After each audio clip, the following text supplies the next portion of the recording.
자, 오늘 함께 나눌 하나님 말씀 보겠습니다.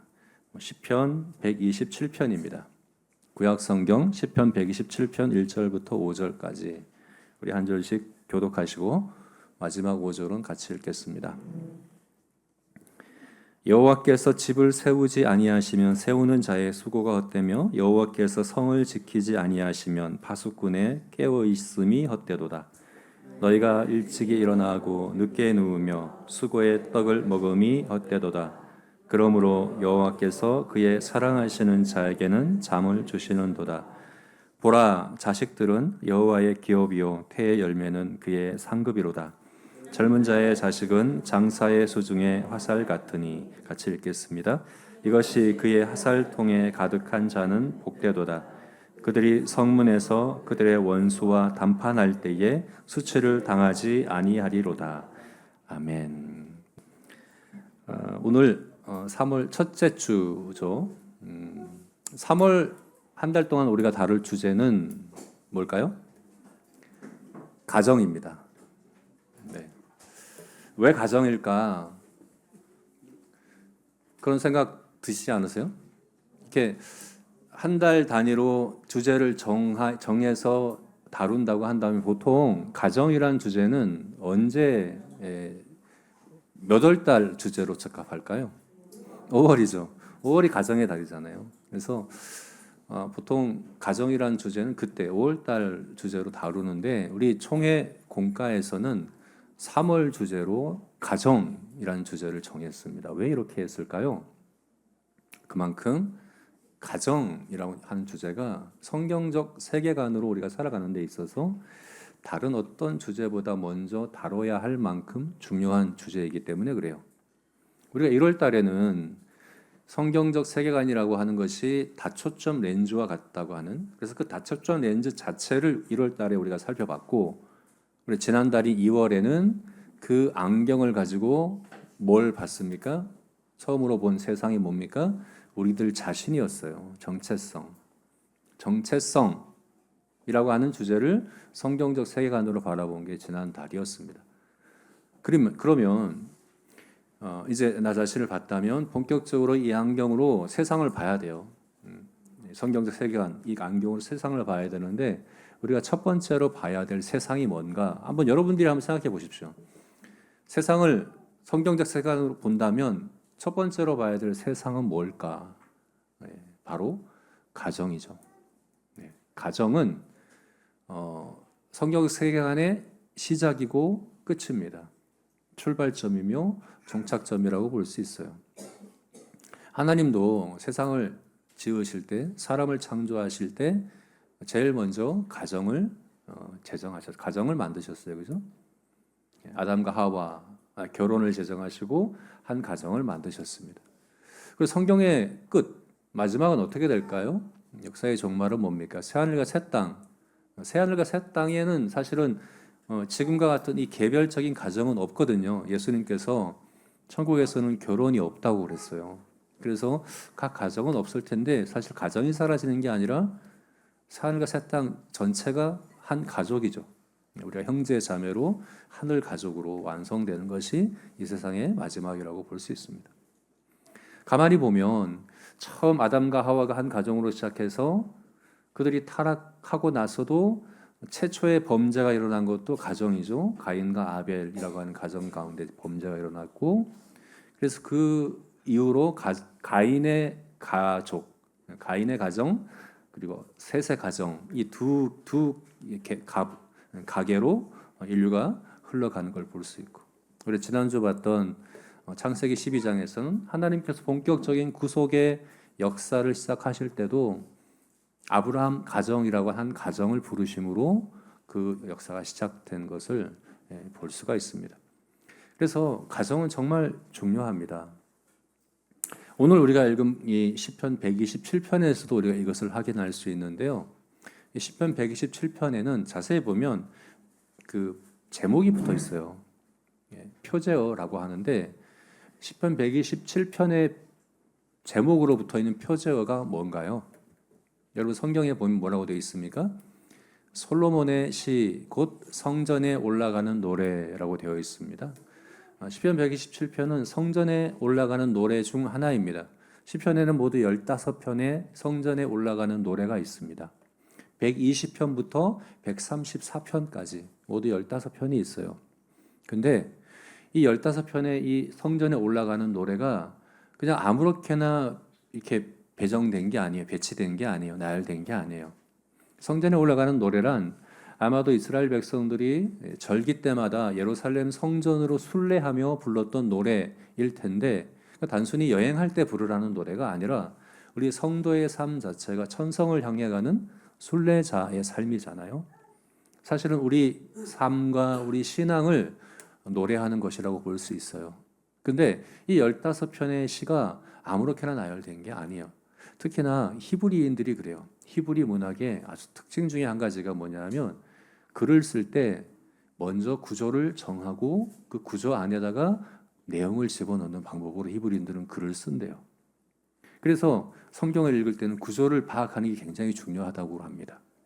특히나 이 시편 이 성전에 올라가는 노래 15편 이 노래가 동심원 구조로 배치되어 있다. 이렇게 성경학자들이 분석을 해요. 동심원 구조가 뭐냐면 동심원, 둥근 원들이 점점 이렇게 마치 화살 관역처럼 되어 있는 그 동심원처럼 되어 있는데 맨 처음인 120장부터 124장까지와 맨 마지막 132장부터 134장까지가 주제적으로 연결이 돼요. 바깥 원이 되는 거예요. 그 다음인 125장부터 126장까지와 129장부터 132장까지 맞나요? 1장까지 이것이 그 다음 원이 되는 거예요. 그리고 그 가운데에 있는 것이 바로 127편과 128편. 오늘 본문인 127편과 120 다음에 나오는 128편 이 두 개가 이 15편의 중심에 위치해 있어요. 보통 이런 동심원 구조에서는 핵심된 주제가 어디에 있냐면 이 중심에 위치하거든요. 그러니까 순례자의 노래 가운데 핵심은 뭡니까? 127편과 128편인데 공교롭게도 127편과 128편의 주제가 가정입니다. 다음 보게 될 128편의 주제도 가정이에요. 이게 우리에게 얘기해 주는 게 뭡니까? 우리가 이 땅을 천성을 향해 가는 영적 순례자로 살아갈 때 있어서 가장 중요한 핵심되는 과제는 뭡니까? 가정을 세워가는 겁니다. 가정을 하나님의 백성의 가정으로 바르게 세워가는 것입니다. 순례는 가정을 떠나서 가는 게 아니에요. 몸으로는 떠나 있어 예루살렘 성전을 향해 가고 있지만 사실은 이 우리 영적 순례에 있어서 핵심은 가정을 세우는 것이다 라는 거예요. 그래서 여러분 우리가 가정을 성경적 세계관으로 이해하는 건 너무나도 중요합니다. 여러분들은 가정을 어떤 안경으로 보고 있습니까? 나의 가정을, 나의 자녀들을, 부모를, 배우자를 어떤 안경을 쓰고 보고 있습니까? 이게 성경적 세계관이라는 안경을 쓰고 보는 게 저절로 되는 건 아니에요. 그래서 신약 성경을 보게 되면 서신서를 보게 되면요. 서신서는 크게 두 부분으로 보통 나눠지거든요. 전반부는 복음에 대해 설명을 해요. 복음이 뭔가를 설명을 하고 후반부에는 복음에 합당하게 살아가는 게 뭔가를 가르쳐 주거든요. 복음에 대해 설명하고 그러므로 이렇게 살아라 하는데 보통 서신서들이 복음에 합당한 삶을 살아가는 데 있어서 첫 번째로 다루는 주제가 가정생활이에요. 복음의 첫 번째 장, 복음을 실천할 첫 번째 현장은 어디라는 겁니까? 가정이라는 거예요. 왜 이렇게 얘기할까요? 복음을 안다고 저절로 되는 게 아니에요. 내가 성경을 안다고 저절로 가정을 성경적 세계관으로 볼 수 있는 게 아니에요. 이건 훈련해야 되는 거예요. 배워야 하는 거예요. 우리 자녀들을, 배우자를, 그리고 우리 부모를 성경적 세계관으로 보는 것은 훈련해야 하고 배워야 하는 것이다 하는 겁니다. 그래서 이번 3월 한 달 동안 성경적 세계관이란 이 다초점 렌즈를 통해서 우리가 가정을 어떻게 바라볼 것인가 하는 이 주제로 함께 이 한 달 동안 우리 말씀을 나누기 원합니다. 자, 오늘은 시편 127편인 이 솔로몬의 시를 통해서 하나님이 세우신 가정, 하나님이 세우시는 가정이라고 하는 주제를 다루려고 합니다. 오늘 본문을 통해서 그걸 볼 수 있는데 하나님이 세우시는 가정, 그 가정이 뭘까? 어떻게 하나님이 세우실까? 그리고 우리는 하나님이 세우시는 가정으로 이뤄가기 위해서 내가 해야 될 역할은 뭘까를 오늘 본문을 통해서 우리가 확인하기를 원하는데 오늘 본문을 이해함에 있어서 두 가지 중요한 질문을 우리가 함께 던져봤으면 좋겠습니다. 오늘 본문을 파악하는 데 있어서 굉장히 오늘 본문에서 가장 유명한 구절 중에 한 가지라고 볼 수 있는데 유명한 구절이 두 가지가 있어요. 오늘 본문에 많이 인용되고 사실 근데 그게 굉장히 많이 오해되는 구절이기도 합니다. 2절 말씀과 4, 5절 말씀인데요. 2절 말씀에는 어떤 말씀이 있냐면 여호와께서 사랑하는 자에게는 잠을 주시는다 하는 이 말씀이죠. 많이들 알고 있죠, 그죠? 그리고 많이들 인용하기도 합니다. 보통 게으름을 합리화할 때 많이 이 구절을 사용하지 않나, 그죠? 이 의미가 뭘까? 여기서 이야기하고 있는 이 잠이라고 하는 게 뭘까? 정말 잠이 많은 사람은 여호와께서 사랑하시는 사람일까? 그런 의미일까? 이 질문을 우리가 함께 생각해 봐야 합니다. 두 번째는 4절 5절을 보게 되니까 젊은 자의 자식은 장사의 수중에 화살과 같고 그 화살통에 그것이 가득한 이 화살이 가득한 사람은 복이 있다라고 얘기했기 때문에 자녀가 많은 게 복인가? 다시 말해서 다자녀 가정이 복인가? 자녀가 많을수록 복 받는 것인가? 이렇게 우리가 또 질문을 해봐야 한다는 거죠. 그래서 오늘 본문에서 이야기하고 있는 하나님이 세우시는 가정의 의미를 이해함에 있어서 이 두 가지 잠이 의미하는 바가 뭔가 그리고 자식이 의미하는 바가 뭔가를 함께 생각해 봐야 합니다. 자, 먼저 잠이 의미하는 바. 잠이 많으면 정말 하나님께 사랑받는 사람인가? 잠이 많다는 것이 하나님께 사랑받는다는 증거인가? 한번 생각해 봅시다. 우리 2절 말씀 다시 한번 읽어볼까요? 같이 읽겠습니다. 너희가 일찍 일어나고 늦게 누우며 수고의 떡을 먹음이 헛되도다.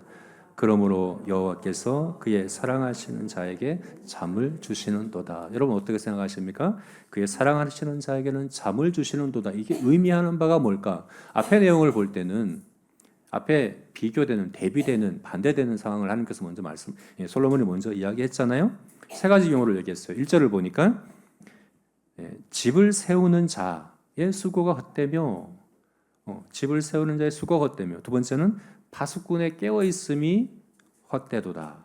또 2절에서는 일찍 일어나고 늦게 누우며 수고의 떡을 먹음이 헛되도다. 여러분 지금 여기 세 개 언급하고 있는 게 사실은 인간의 노력, 수고 그리고 인간의 기본적인 활동들을 지금 이야기해주고 있거든요. 집을 세우는 노력, 수고, 성을 지키려고 깨어있는 그 수고, 그리고 일찍 일어나고 늦게 눕는다 하는 것은 인간의 기본 활동을 이제 표현하는 건데 일찍 일어나면 늦게 눕는다는 건 인간의 모든 활동을 얘기하는 거예요. 우리가 깨어서 하는 모든 활동들을 얘기하는 거예요. 그래서 그 수고의 결과로 얻게 되는 그 떡을 먹는 것, 이것을 뭐라고 얘기합니까? 헛되다 이렇게 얘기하고 있어요. 그래서 여기서 이야기하고 있는 잠은 바로 이런 활동들에 반대되는 개념이구나. 우리 이렇게 생각할 수 있거든요. 일찍 일어나고 늦게 자고 열심히 집을 짓고 성을 지키고 직장에 나가서 열심히 일을 하고 집안일을 막 부지런히 하고 한 이 모든 활동들이 헛되다. 복된 거 뭐냐? 잠자는 거다. 이렇게 생각할 수 있잖아요. 그죠? 앞에 내용하고 한번 문맥을 생각해 보십시오. 그러면 잠자는 게 복된 거구나. 열심히 일할 필요 없구나. 열심히 살 필요 없구나. 일찍 일어나서 늦게 자고 눕고 다 필요 없구나. 잠자는 게 복이구나. 이렇게 생각할 수 있지 않습니까? 그런 의미일까요? 오늘 보면 그런 의미로 이야기하는 것인가? 근데 보통 많이들 그렇게 인용을 하거든요. 이렇게 게으름과 나태를 합리화하기 너무나도 좋은 그런 말씀이죠, 그죠? 근데 그렇지가 않아요. 오늘 본문에서 이 잠과 반대되는 것은 그 집을 세우고 성을 지키고 일찍 일어나고 늦게 자고 하는 그런 인간의 활동들과 노력과 수고가 아니에요. 그것에 반대가 되는 것이 잠이 아니에요. 오늘 본문에서 잠의 반대가 되는 건 뭐냐면 헛되다예요. 헛되다. 네. 헛되다, 헛되다, 헛되다의 반대를 이야기하는 게 잠이에요. 우리가 이걸 잘 이해를 해야 되는데 이게 히브리어로 보게 되면 헛됨은 샤웨라고 하는 단어예요. 잠은 세나라고 하는 단어예요. 우리 한글로 보면 뭐 비슷한 단어가 아니다 느껴질 수 있지만 히브리어로 보면 굉장히 비슷한 발음과 비슷한 철자로 되어 있어요. 그래서 일종의 언어 유희. 그러니까 이게 노래잖아요. 노래는 이 라임을 맞춘다 그러잖아요, 그죠? 네. 그런 장치로 지금 잠을 언급하는 거예요. 헛됨과 지금 비교를 하고 있는 거예요.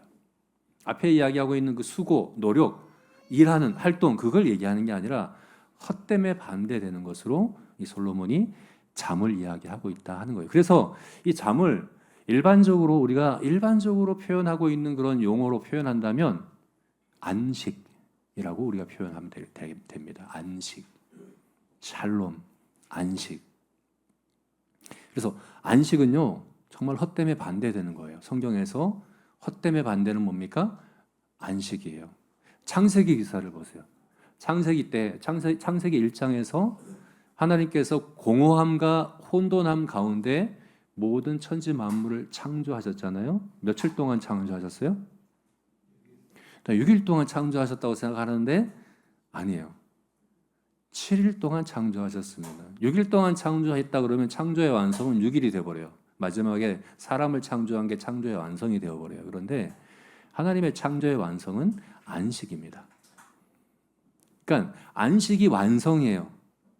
헛됨에서 완성으로 향해 가는 것이 창조라고 한다면 안식이 바로 완성이다. 안식이 바로 성취다. 이렇게 우리가 이해를 해야 하는 거죠. 창조 때만이 아니에요. 구원도 마찬가지예요. 우리 구원의 완성이 뭘까요? 천국은 어떤 곳입니까? 안식에 들어가는 것입니다. 히브리서 4장 말씀에 그렇게 말씀하고 있어요. 우리에게 안식할 때가 남아있도다. 우리가 하나님의 안식에 들어가게 된다. 이게 바로 우리가 구원이 완성되는 거라고 말씀하고 있거든요. 우리가 하나님의 안식, 그러니까 하나님 수준의 안식, 창세기 1장에서 하나님이 누리셨던 그 창세기 7일째 하나님께서 일하심으로 창조하셨잖아요. 성경은 일로 시작돼요. 하나님의 그 일의 완성인 안식, 그 안식에 우리도 들어가게 될 텐데 그게 바로 천국이다라고 이야기를 하고 있는 거예요. 그러므로 여러분 안식은 그리고 구원의 완성은 우리 순례길의 그 마지막 종착점은 어디입니까? 잠입니다. 오늘 본문에서 얘기하고 있는 그 잠, 안식입니다. 이것은 우리가 원하고 소원하는 것을 이룬다는 게 아니에요. 우리는 그렇게 생각하기 쉬워요. 내가 원하는 거 이루는 게 성공이지, 그게 완성이지, 그렇게 생각하기 쉽지만 그게 아니에요. 내가 수고하고 땀 흘려서 결국 이뤄야 하는 것이 내가 원하고 내가 뜻하는 것이라고 한다면 그것은 헛되다라고 이야기를 하는 거예요. 하나님이 기뻐하시는 것, 하나님이 좋다, 심히 좋다라고 하는 것을 이루는 것이 참된 성공이고 그것이 참된 완성입니다. 하나님께서 사랑하는 자에게는 그것을 주십니다. 그래서 여호와께서 사랑하시는 자에게는 잠을 주시는도다, 안식을 주시는도다, 그 구원의 완성, 그 성취를 주시는도다. 오늘 본문이 그렇게 이야기하고 있는 거예요. 그러면 여러분, 우리가 다 열심히 일하잖아요, 그죠? 누구를 위해 일합니까? 내 가족을 위해서 열심히 직장에 나가 일하고, 집안일도 일이죠. 내 가족을 위해, 사랑하는 가족들을 위해서 열심히 일을 합니다. 또 내 목표가 있어요. 내가 뭐 원하는 목표가 있고 원하는 것이 있어. 그것을 이루기 위해 열심히 일을 하고 있다라고 생각할 수 있죠. 근데 그것에 대해서 오늘 본문이 뭐라고 얘기합니까? 그것은 헛되다라고 얘기하는 겁니다. 여호와께서는 여호와께서 사랑하시는 자, 다시 말해서 하나님께서 좋다, 하나님께서 기뻐하시는 그것을 이루고자 하는 그 사람에게 안식을 주신다라고 이야기하고 있는 거죠, 그죠? 그래서 수고하고 열심히 노력하는 그 열심의 정도보다 더 중요한 것은 방향인 거죠. 사실은 방향이 잘못되면 열심히 할수록 더 위험해요. 잘못된 방향으로 더 열심히 하면 더 잘못될 수밖에 없잖아요. 방향이 중요한데 하나님을 기쁘시게 하는 그런 방향으로 열심히 수고하고 애쓰는 것이 진정한 복이다. 진정한 행복이다. 그것이 진정으로 가정을 세우는 길이다. 라고 이야기하고 있는 거죠. 자, 두 번째 우리가 질문해 볼 건 뭐냐면 자녀입니다. 4절 5절 다시 한번 읽어봅시다. 같이 읽겠습니다. 젊은 자의 자식은 장사의 수중에 하살과 같으니 이것이 그의 하살통에 가득한 자는 복되도다. 그들이 성문에서 그들의 원수와 담판할 때에 수치를 당하지 아니하리로다. 이것이 그의 하살통에 가득한 자는 복되도다. 여러분 이게 의미한 바가 뭡니까? 지금 젊은 자의 자식은 장사의 수중에 하살과 같다.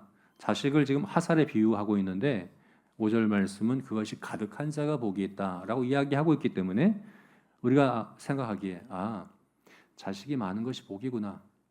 자식을 많이 낳는 것이 복이구나. 이렇게 생각할 수 있지 않습니까? 그렇게 말씀하고 있는 거죠. 그죠? 근데 동의가 되시나요? 자식이 많은 게 복인가요?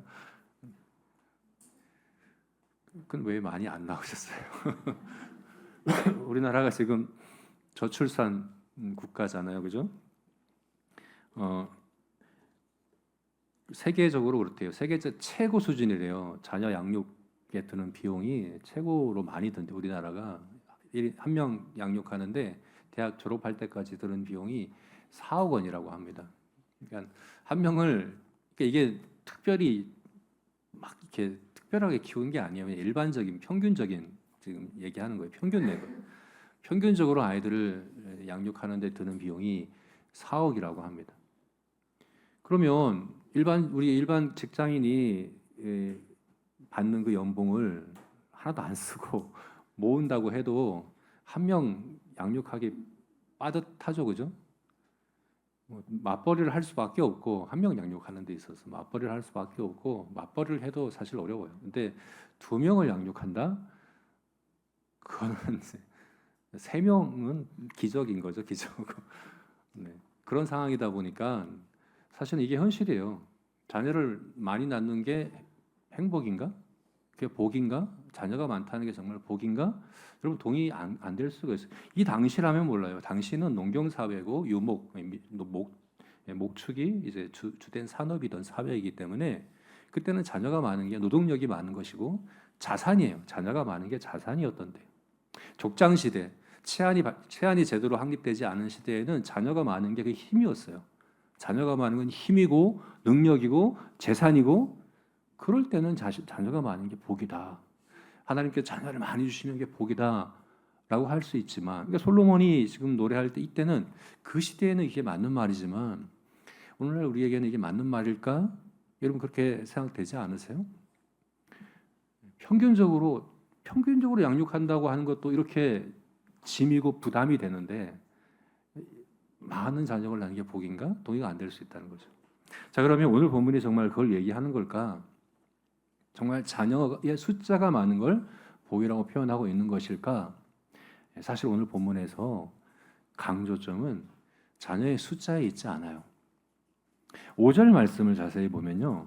여러분 5절 마지막 끝에 있는 문장을 보게 되면 그들이 성문에서 그들의 원수와 담판할 때에 수치를 당하지 아니하리로다.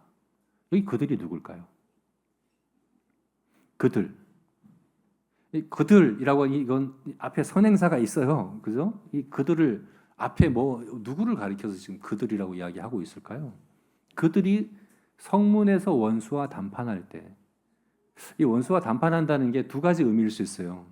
하나는 재판. 당시에 성문이 재판소였어요. 재판소였고 거기서 재판이 일어났어요. 재판 상황일 수도 있고 혹은 전쟁, 성을 지키는 전쟁 상황일 수 있어요. 둘 다 가능한 상황이에요. 지금 그들이 성문에서 원수와 재판을 하는 그 다툼이든지 법적 다툼을 하든지 아니면 정말 전쟁 중에 성을 쳐들어오는 그 적과 싸우는 그런 상황이든지 근데 그들이 누구냐는 거예요. 그들이 성문에서 그들의 원수와 담판할 때 수치를 당하지 않으리로다. 누굴까요? 우리가 보통 생각할 때는 이거 이제 자식이 많은 부모라고 생각을 해요. 그죠? 자식이 많은 부모. 왜? 젊은 자의 자식은 장사의 수중에 화살과 같고 그래서 이것이 가득한 자가 복이 있다. 그래서 그들이 성문에서 원수와 담판할 때 수치를 당하지. 그래서 우리가 성경을 이렇게 읽다 보면 그들이 자식이 많은 부모구나 이렇게 생각하기 쉬운데 그렇지가 않아요. 지금 단수 복수가 굉장히 중요하거든요. 그들은 복수예요. 근데 앞에 나오는 장사는 단수예요. 그죠? 앞에서 단수로 얘기했어요. 장사가 그 수중에 젊은 자의 자식은 장사의 수중에 화살과 같다. 단수로 이야기했어요. 그래서 여기 그들은 부모가 아니에요. 누구예요? 자식들이에요. 자식들. 갑자기 자식들이 원수와 담판한다라고 이야기를 하고 있는 거예요. 그러니까 이 젊은 자의 자식이라고 한 이 자식은 그냥 숫자가 많다는 의미가 아니라 어떤 역할을 하는 자식들인 거예요? 원수와 담판하는 자식들을 이야기하는 거예요. 그래서 4절 말씀은 그렇게 4절 다시 볼까요?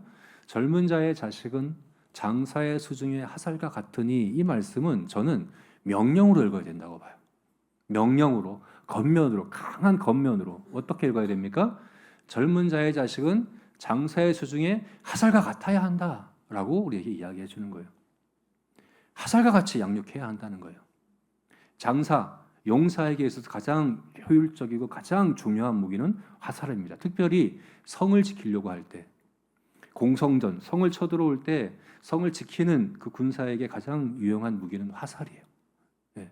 가장 유용한 무기, 가장 강력한 무기, 나에게 가장 중요한 무기가 자녀가 되게끔 양육해야 한다 하는 거예요.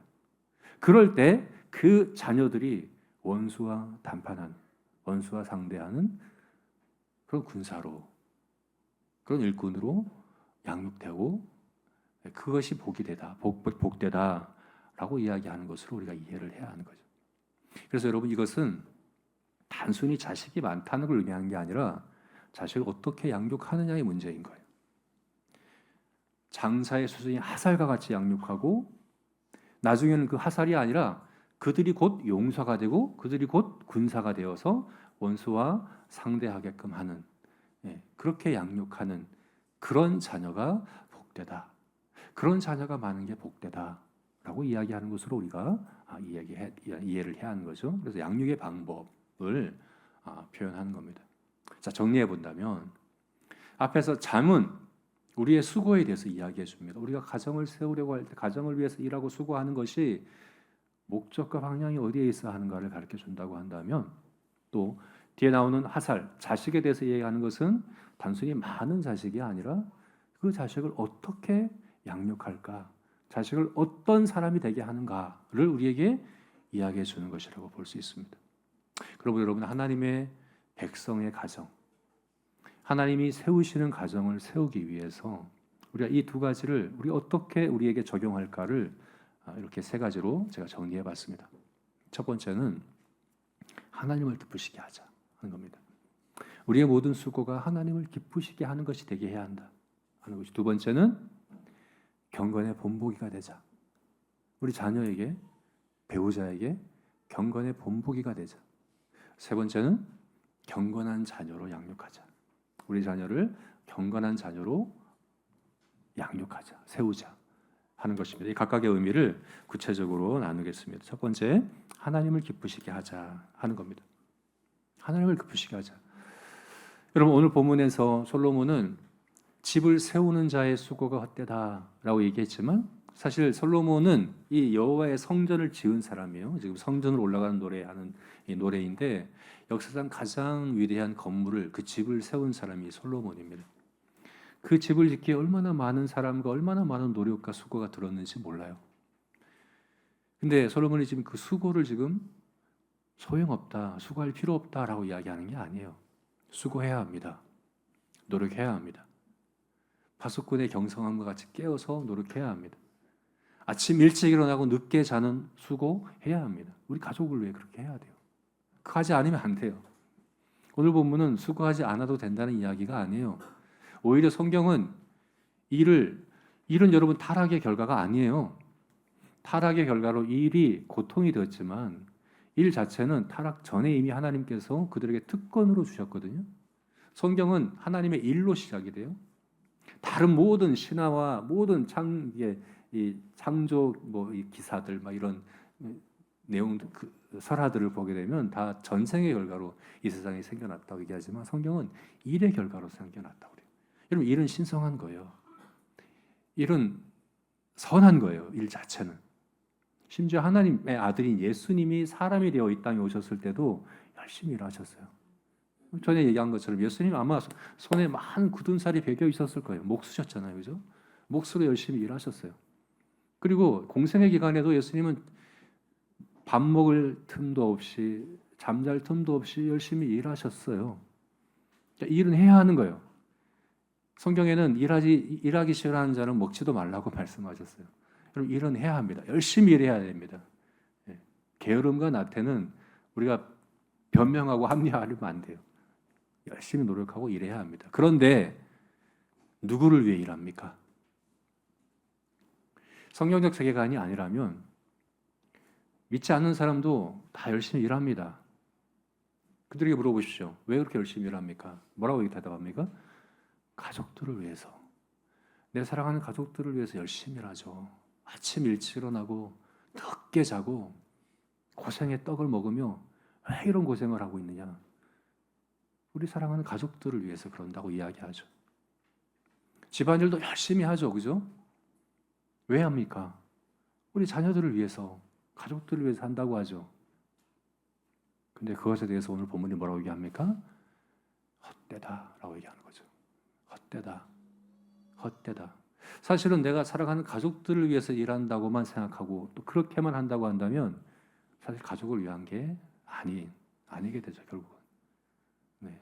가족에게 더 많은 걸 요구하게 되고 기대하게 되고 통제하려고 하게 되고 욕심을 부리려고 하게 되고 내 뜻과 내 고집대로 세우려고 하고 그럼 결국 가족을 위한 게 아니게 되는 경우가 많지 않습니까? 근데 오늘 본문이 이야기해 주는 건 뭡니까?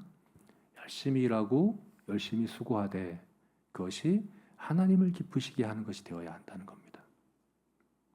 창세기 1장에서 좋다, 심히 좋다 라고 말씀하셨던 것처럼 하나님이 보시기에 좋은 것, 하나님이 사랑하시는 자가 되는 것, 하나님이 기뻐하시는 그 방향, 그 목적으로 일해가는 것, 그런 사람에게 하나님께서 잠을 주십니다. 그런 사람에게 하나님께서 안식을 주십니다. 그런 사람에게 하나님께서 평강을 주십니다. 저와 여러분의 개인적인 삶뿐만 아니라 우리 각자의 가정이 이와 같은 가정이 되었으면 좋겠습니다. 열심히 일하되 단순히 가족들을 위해서 한다가 아니라 내가 지금 하고 있는 이 일이 하나님을 위한 거야. 하나님을 기쁘시게 하는 거야. 라는 그런 목적으로, 그런 마음으로 일할 때 우리 각자가, 우리 모든 가정이다. 그래서 남편은 남편대로, 아내는 아내대로, 자녀는 자녀대로 열심히 학교에서 공부하고 일하고 하는 모든 것이 누구를 위해서가 아니라 하나님을 위하여, 나를 부르신 하나님을 위하여, 하나님을 기쁘시게 하기 위하여 한다 하는 그 목적을 기억하며 그렇게 수고하여 하나님이 기뻐하시는, 하나님이 세우시는 그런 가정을 이뤄가는 저와 여러분이 되시기를 주의 이름으로 축원합니다. 두 번째는 경건의 본보기를 보이자 하는 겁니다. 여러분 5절 말씀 보니까 앞에서 얘기했던 것처럼 자녀가 원수와 담판하는 용사와 장사가 되어 있어요. 앞에서는 화살이었다가 이제는 부모와 같이 이제는 장사와 용사가 되어 있어요. 부모를 닮아가고 있는 거죠, 그죠? 자녀는 부모를 닮아갑니다. 키에르케고르라고 하는 덴마크 철학자가 그런 이야기를 했다고 해요. 키에르케고르는 굉장히 아버지가 굉장히 경건한 아버지였어요. 루터교 신앙 고백에 정통한 신앙 고백을 했던 아버지 밑에서 자랐는데 그 아버지로 인한 나쁜 영향력을 굉장히 많이 이 고통을 받았던 사람이라고요. 그래서 이렇게 얘기했습니다. 세상에서 가장 나쁜 아버지는 세속주의나 자유주의자인 아버지가 아니라 정통 기독교 신앙을 문자 그대로 고백하면서 일상에서는 주님을 신뢰하지 않는 아버지다.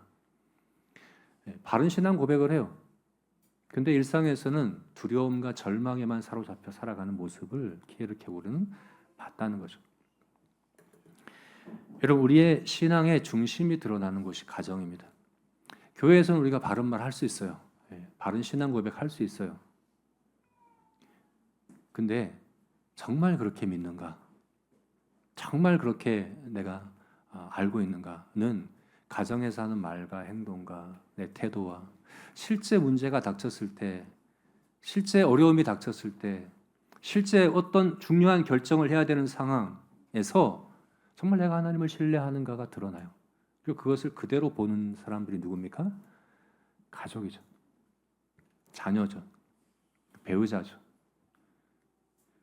그래서 같이 교회에 와서 열심히 예배하고 또 신앙 고백하고 교회에 봉사하고 섬기지만 집에 와서는 그렇지 않다면 어떻게 생각하겠어요? 자녀들이 어떻게 생각하겠습니까?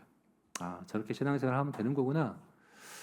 교회에서 그냥 바른 말만, 옳은 정답만 이야기하고 실제 삶을 살아갈 때는 그냥 내 욕심대로 살고 내 고집대로 살고 내 뜻대로 살고 내 뜻대로 안 되면 절망하고 분노하고 내 성질대로 막 하고 내 고집대로 결정하고 선택하고 이렇게 해도 되는 거구나. 이게 성도의 삶이구나. 이렇게 본다고 한다면 여러분 어떻게 되겠습니까? 우리의 태도와 우리의 감정과 우리의 중요한 결정과 그냥 무심코 뱉는 그 말 한마디 한마디가 내가 교회에서 고백하는 신앙의 고백과 반대되는 것이라고 한다면 교회에서 고백하는 것은 저렇게 고백하면서 실제로는 저렇게 생각하는구나. 세상과 전혀 다를 바가 없구나. 안 믿는 사람하고 똑같이 생각하고 똑같이 그렇게 하는구나. 이렇게 생각한다면 어떻게 되겠습니까?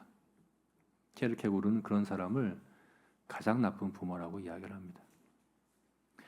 여러분, 그러므로 가정은 우리 경건에 우리 신앙의 복음대로 살아가는데 첫 번째 현장이고 또 완성이 그게 또 종착점이기도 합니다.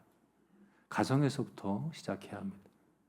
자녀에게 배우자에게 경건의 본보기를 보이는 그런 저와 여러분이 되었으면 좋겠습니다. 아멘. 세 번째로는 경건한 자녀로 양육하자. 우리 자녀를 경건한 자녀로 양육하자 하는 겁니다. 오늘 본문을 보게 되니까 자녀가 변해가요. 처음에는 화살이었어요. 하나님 나라를 위한 전쟁, 우리 영적 전쟁 가운데 있잖아요. 하나님 나라의 일꾼, 그 일꾼으로 섬기는 데 있어서 자녀가 가장 유용한 그런 도구, 화살이 되었어요. 근데 나중에는 그들이 곧 용사가 되고 군사가 되는 것을 볼 수가 있습니다. 여러분, 우리가 자녀를 그렇게 이해해야 합니다. 자녀는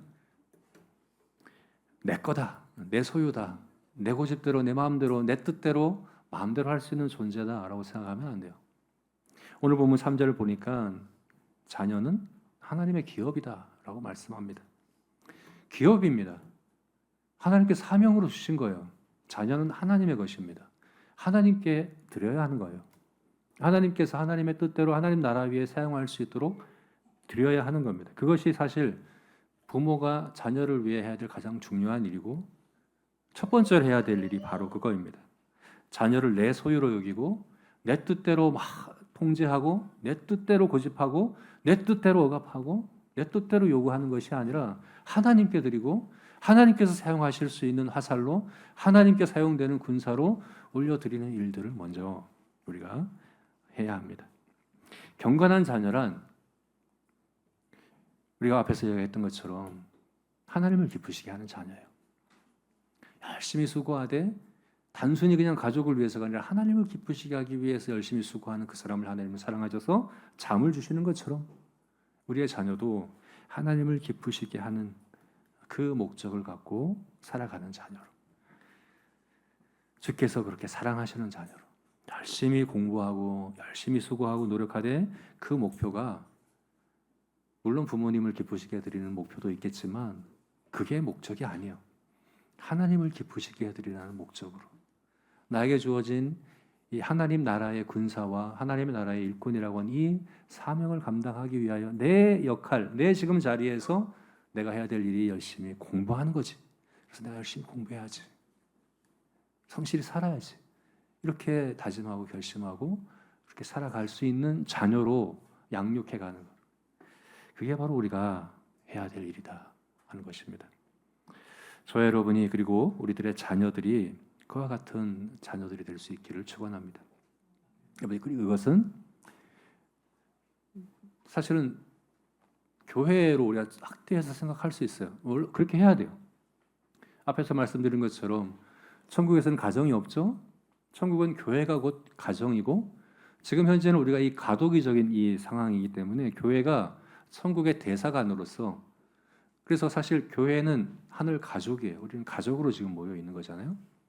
그래서 우리가 각 가정의 내 육신의 자녀만이 아니라 앞에서 우리 앞에 찬양했던 우리 아이들, 내 자녀죠, 그죠? 우리 제자교회에 속해 있는 아이들을 자녀들을 이렇게 경건한 자녀로 양육해 가는 건 우리 모두의 가정이고 우리 모두의 사명이기도 합니다. 그리고 자녀들뿐만 아니라 우리 옆에 있는 지체들을 다 그렇게 세워가고 있는 거죠, 그죠? 우리가 다 그렇게 함께 동력자인 거예요. 함께 순례하고 있는 여행길의 동반자일 뿐만 아니라 함께 하나님 나라 위한 이 싸움을 싸워가는 전우로서 하살이었다가 함께 싸우는 전우로서 함께 세워져 가는 그런 우리 제자교회가 그런 하늘 가족으로 하나님이 기뻐하시는 하나님이 세우시는 그런 경건한 자녀를 많이 양육해가는 그런 하늘 가족으로 세워지는 그런 우리의 제자교회가 될 수 있기를 주님의 이름으로 축원합니다. 아멘.